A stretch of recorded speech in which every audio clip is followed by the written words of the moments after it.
te laisse avec ça. Tu veux que je te pose une question? Non, Là. Tu m'as mis dans la sauce, on va sortir de la sauce. Alright.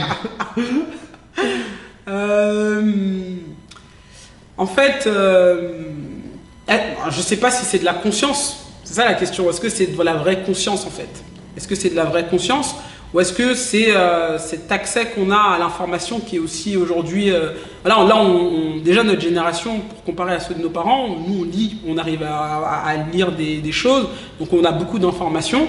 Après la conscience, ça vient aussi de après ce que tu en fais. Mais on a beaucoup accès à l'information et en même temps, la génération dans laquelle on se trouve, on est une génération où on est très exposé, je veux dire, on nous montre aussi un idéal de vie en nous disant c'est comme ça qu'il faut faire. Et puis il y a tout cet engouement aussi pour ce qu'on appelle aujourd'hui le développement personnel, peut-être parce qu'il y a ce capitalisme et cette course à la richesse aussi, et qui amène, parce que si on veut atteindre certains objectifs, certaines grandes ambitions, il y a un travail à faire aussi. Et je pense que les gens, je pense que c'est mal, c'est peut-être mal à amener en fait. Je pense que c'est mal amené parce que on nous pousse à cette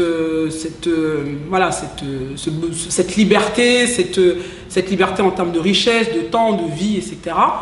Et en même temps, on nous explique pas vraiment comment est-ce qu'on y va. Parce qu'on peut vouloir ça en fait, mais en fait c'est pas, là pour l'instant c'est plus un semblant que un vrai travail de se dire ok, voilà ce qu'il faut mettre en place pour pouvoir y aller. Et je pense que là aujourd'hui on est un peu confus par rapport à ce qu'on a réellement à faire, parce que pour pouvoir se fixer des grandes ambitions, il y a un gros travail quand même à faire pour pouvoir y aller. Il y a chaque fois qu'on passe un cap, il y a un travail à faire à l'intérieur de nous en fait, parce que chaque objectif qu'on se fixe nous amène à une limite. Et la limite en vrai elle est chez nous en fait. Est-ce que c'est est-ce qu'il nous manque des compétences? Est-ce qu'il nous manque une certaine confiance? Est-ce que c'est une certaine vision qu'il faut pousser? Est-ce que c'est un certain équilibre de vie? Qu'est-ce qu'il faut faire pour en fait? Et je pense qu'on ne nous montre pas assez le travail à faire pour pouvoir vivre la vie de rêve qu'on soi-disant on nous montre. Et la question aussi c'est est-ce que c'est vraiment cette vie de rêve qu'on veut? Est-ce que c'est vraiment ça? En fait il y a plein de questions à se poser qu'on ne nous amène pas à nous poser. On nous dit juste ok, vous pouvez le faire, et c'est vrai, on peut le faire, mais déjà, est-ce que c'est ce que vous voulez déjà? Et si c'est ce que vous voulez, est-ce que vous avez conscience de ce que ça implique pour pouvoir y aller? Je pense que il y a cette phrase-là qui est connue, c'est tout le monde va aller au paradis, mais personne ne veut mourir. Bah ouais, si tu veux pas, si tu veux tout, mais tu veux pas faire. Tu peux pas, en fait, si tu veux faire des choses, si tu veux avoir des choses, bah, tu es obligé de faire. Tu es obligé de faire, et il y a ce truc de pas mettre de sens sur ce qu'il y a à faire par rapport à ce qu'on veut vraiment faire. C'est-à-dire, si tu es clair sur les objectifs et que tu as conscience qu'ils sont pour toi, bah, tu vas avoir conscience de ce qu'il y a à faire pour y aller. Mais est-ce que tu as vraiment envie de... Est-ce que tu es prêt à faire ce qu'il faut? Est-ce que tu es prêt à mettre des habitudes en place qui ne vont pas forcément être agréables en fait? Est-ce que tu es prêt aussi à avoir peut-être un peu mal en fait? Parce que il y a vraiment des choses à mettre en place. Tu vas peut-être pas réussir. Est-ce que les échecs, tu es prêt à les encaisser? Est-ce que la réussite, tu es prêt à l'encaisser aussi? Il y a tout un tas de choses en fait qui impliquent ces objectifs que l'on veut ou qu'on nous montre et dont on n'a pas forcément conscience. Alors, pour se fixer des objectifs, est-ce qu'il faudrait le faire par rapport... Est-ce qu'il faut aimer l'objectif en lui-même ou il faut aimer le chemin qui mène à l'objectif? Il faut accepter le chemin. Je vais plus dire qu'il faut accepter ce que ça implique sur le chemin. Il y a des choses cool qui vont se passer comme il y aura des choses moins cool. Est-ce que tu es prêt à accepter tout ce que ça implique sur le chemin? Ou alors est-ce que je prends l'exemple de l'entrepreneuriat parce que c'est ce dans quoi je suis. On montre que la partie, oh là là, on fait du réseau, oh là là, les gens like nos produits. Mais en fait, ce que ça implique derrière, en vrai, en termes de, voilà, est-ce que quand il y a une échéance qui est importante, est-ce que tu es prêt à te lever à 5h30 du matin et peut-être te coucher à minuit?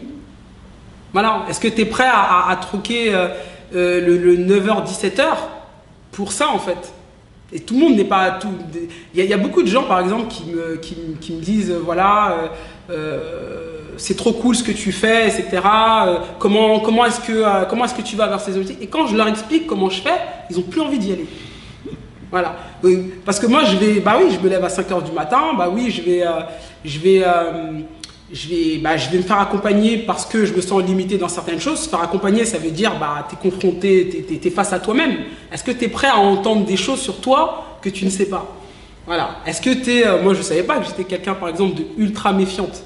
Je suis quelqu'un de ultra méfiante. Et j'ai passé ma vie à scanner mon environnement pour m'assurer que RAS, tu vois.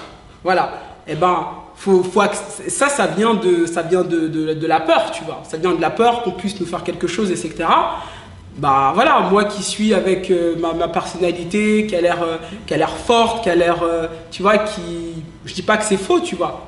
Mais derrière, il y a de la peur, en fait. Est-ce que tu es prêt à entendre des choses sur toi comme ça et voilà, accepter que ça fait partie de toi et te dire, bah ok, c'est ça, et comment je travaille à partir de ça, comment j'utilise ces choses-là. Est-ce que jusqu'où tu es prêt à aller qu'est-ce que tu es prêt à faire pour aller là où tu veux aller? Tu vois? Quand on entend des choses sur soi que justement on a du mal à accepter, comment on fait pour les intégrer et surtout les changer? Déjà, ça commence déjà par avoir envie d'être honnête déjà avec soi-même. Voilà, c'est d'avoir envie d'être... C'est une question d'honnêteté sur... voilà, qu'est-ce qu'on... d'honnêteté sur ce que... de toute façon, c'est de l'honnêteté partout. Hein, c'est de l'honnêteté sur, ok, qu'est-ce que tu as envie de faire? Où est-ce que tu as envie d'aller? Quels sont les moyens dont tu as besoin pour y aller? Si les moyens dont tu as besoin, c'est de travailler sur toi, est-ce que tu es honnête sur le fait de vraiment travailler sur toi et parce que c'est quand tu as un constat qui est honnête, c'est à partir de là où tu peux vraiment travailler. C'est un problème qui est bien identifié, c'est la solution, elle va être évidente en fait. Mais si tu veux pas regarder le problème ou le point qui est limitant, bah en fait, voilà, on peut faire semblant, c'est ce qu'on a fait un peu toute notre vie, hein, sans le savoir. Mais l'idée, c'est de changer les choses pour de vrai en fait. Donc ça veut dire qu'il faut partir sur une base honnête de ce qui a changé. Et si se regarder tel qu'on est pour de vrai, ça fait partie du jeu, est-ce que tu acceptes le jeu? Voilà. Est-ce que tu acceptes de te dire que ce que tu as toujours cru sur toi, bah d'ailleurs je parle d'honnêteté. Moi c'était une de mes valeurs, enfin c'est toujours une de mes valeurs fortes. Voilà, j'ai besoin de cette honnêteté. Je sais dire ce que je pense sincèrement. Voilà, je sais si je suis pas d'accord, je sais dire. Et donc j'ai toujours pensé que j'étais totalement honnête avec les gens. Par contre, j'ai une difficulté à dire ce que je ressens, par exemple. Et dire ce que je ressens, bah, ça fait partie aussi des choses honnêtes que je peux dire aux gens. Je te donne un exemple. Si j'ai peur et que j'ai pas envie de te montrer que j'ai peur et qu'au contraire, voilà, par exemple, je vais peut-être être énervé ou autre. En vrai, je suis pas énervé, mais j'ai peur derrière en vrai. Est-ce que tu vois, est-ce que je suis prête à entendre que finalement je suis pas totalement honnête avec les gens et qu'il y a peut-être un travail à faire derrière? C'est des choses comme ça dont on a conscience, on se dit, ça met du temps à processer. Mais bah, c'est de se dire, ok, si je regarde ma vie de tous les jours, de façon honnête, c'est vrai qu'il y a des choses que je dis pas. Tu vois. Donc, comment est-ce que, à partir de là, si j'ai envie de partir sur le fait d'être beaucoup plus honnête maintenant que j'en ai conscience, comment est-ce que je travaille ça? Comment est-ce que j'exprime plus mes émotions? Comment est-ce que je me connecte plus aux gens par rapport à ça? C'est plein de choses comme ça en fait. Et le problème, c'est que se rapprocher de soi aussi, en apprenant à se connaître, ça nous déconnecte un peu des autres aussi. Mais ça aussi, c'est quelque chose qu'on n'accepte pas parce qu'on vit pour l'amour des gens, on vit pour l'acceptation des gens, c'est ça aussi qu'il faut être prêt à faire. Et qu'il y a beaucoup de gens qui ne sont pas prêts à faire. En quoi se rapprocher de soi, ça nous éloigne des autres? En fait, non pas que ça nous éloigne des autres, mais c'est que ça nous amène à prioriser ce dont on a besoin, tu vois, avant les autres en fait.